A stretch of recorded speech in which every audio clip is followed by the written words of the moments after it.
For today's video, may papakita ako sa inyo rin. Ito po, papakita ko sa inyo. Meron po ako ritong yung matagal ko na rin tong gustong bilhin, kaso napakatagal ko na tong nabili. Pinapakita ko rin to sa inyo, 'di ba? Napakatagal ko nang binili. So, ang mahal pala nito, 1,000 pesos. Buksan nga natin. Hulaan nyo ko, ha. Hulaan nyo ang laman nito. Pipikit ako. Dapat ako lang unang makakita. 1, 2, 3, go. Hulaan nyo kung ano to. Hulaan nyo.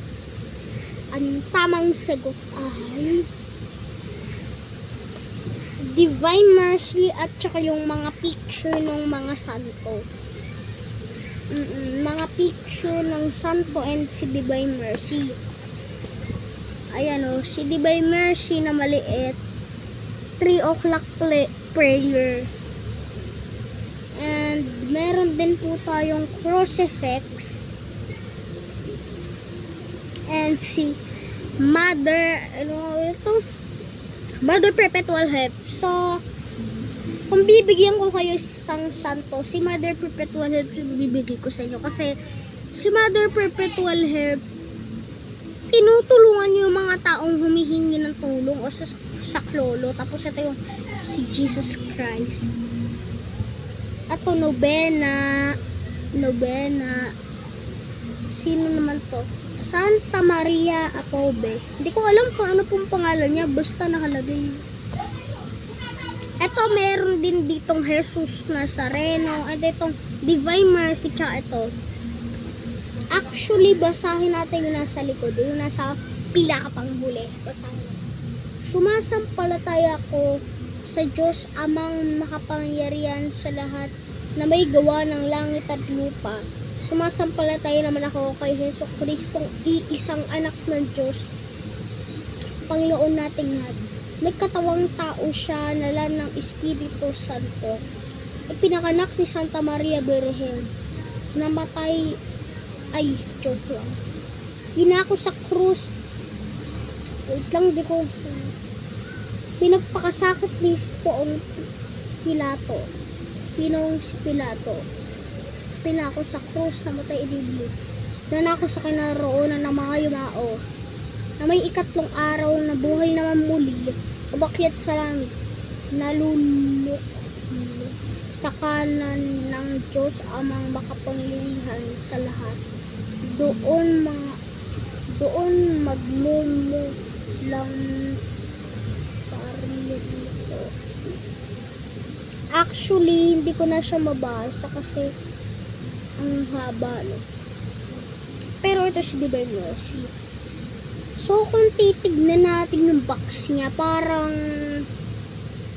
mas mataas tong box kaysa dito sa book. Kasi kung mapapansin niyo, pag nilagay natin sa tuhod ko, mas malaki pa kasi yung box kaysa sa So, alam nyo, nilagay ko lang to sa box, pero binili ko talaga to nang wala sa box. Nilagay ko lang sa box para hindi siya marumihan kasi bago lang to sa bahay namin. Ito si Divine Mercy. Ito, may panyo rin ako ng Nazareno. Ito, panyo to ng Nazareno. Isasama natin to rito para pagka-traslasyon, malapit na rin traslasyon, diba? December na, diba? Dahil malapit na traslasyon, dadalhin ko na to sa Quiapo Church.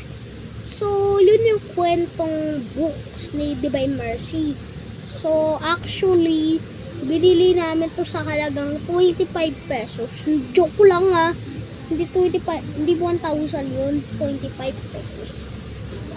So, pagka ito, na milagro sa akin, pag nagpakita sa akin to, maghihiling ako, wish ko sana, secret lang yun, ha, abangan nyo yung part 2 po to, hanggang part 3, ha, hanggang part 3. So, yun lang, and huwag kalimutan kalimutan mag-subscribe na po kayo, halos lahat, joke lang. Mag-subscribe na po kayo para dumami na rin ang ating YouTube channel at palagi kayo updated sa aking mga YouTube channel.